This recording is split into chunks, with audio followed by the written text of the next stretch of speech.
असम गण परिषद के सहयोगी संगठन असम छात्र परिषद का छठा वार्षिक केंद्रीय स्थापना दिवस जोरहाट में मनाया गया। जोरहाट जिले में असम गण परिषद के कार्यालय परिसर में आयोजित समारोह में असम गण परिषद के अध्यक्ष अतुल बोरा सहित कई केंद्रीय नेतृत्व मौजूद थे। समारोह की शुरुआत सबसे पहले ध्वजारोहण शहीद तर्पण कार्यक्रम से हुई। इस अवसर पर मंत्री और पार्टी अध्यक्ष अतुल बोरा ने कहा कि असम गण परिषद में कोई कलह नहीं है। मुख्यमंत्री डॉक्टर हेमंत बिस्वा शर्मा के नेतृत्व में हमारा गठबंधन अच्छा चल रहा है।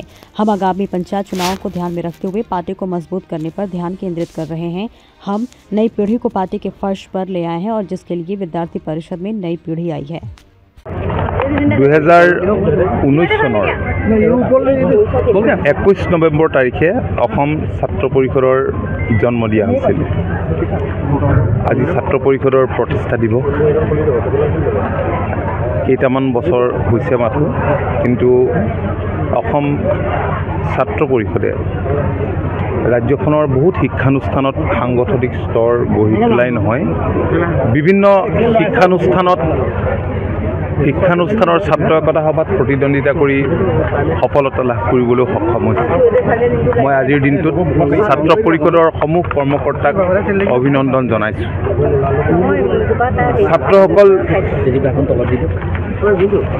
আমাৰ দলৰ সাহস, এই ছাত্ৰসকল আমাৰ উদ্যম। তেওঁলোক মাত্ৰ কেইজনমান ছাত্ৰ ছাত্ৰীৰ সমষ্টি বুলি আমি গণ্য নকৰোঁ। এটা সময় আছিল, অগপৰ ওপৰত অভিযোগ আছিল যে নতুন প্ৰজন্মক সুবিধা নিদিয়ে, কিন্তু আমি নতুন প্ৰজন্মৰ কাৰণে দুৱাৰ খিৰিকী আমি খুলি দিছোঁ আৰু তেওঁলোকেও নিষ্ঠা সহকাৰে কাম কৰিছে। লগতে যুৱ পৰিষদ আছেই, অসম যুৱ পৰিষদ। গতিকে এই যুৱ প্ৰজন্মক লৈ আমি সপোন দেখিছোঁ, নতুন প্ৰজন্মক লৈ সপোন দেখিছোঁ।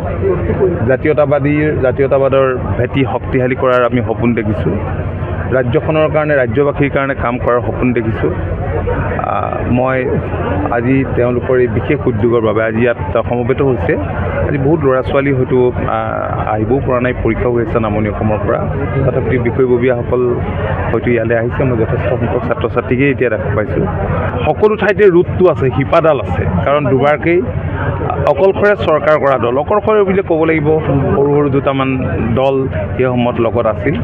গতিকে এতিয়া সেইবিলাকত সাৰ পানী দিয়া কামটো দলৰ কৰ্মকৰ্তাসকলে আৰম্ভ কৰিছে আৰু তাকে নতুন প্ৰজন্মৰ যিসকল ছাত্ৰ ছাত্ৰী বা যুৱক যুৱতী, তেওঁলোকে আকৌ নতুন প্ৰজন্মৰ মাজত তেওঁলোকে সোমোৱাৰ কাৰণে ৰাজনীতিটো কৰিছে আৰু সেইমতে কামো কৰিছে। আৰু তেওঁলোকক আমি সদায় কৈ আহিছোঁ যে কেৱল নিৰ্বাচনত, ছাত্ৰ একতা সভাৰ নিৰ্বাচনতেই হওক বা অন্য নিৰ্বাচনতেই হওক, সেইটো লক্ষ্য হিচাপে ল'ব নালাগে, কাৰণ অসম গণ পৰিষদ দল ৰাইজৰ তেজেৰে গঢ়া দল।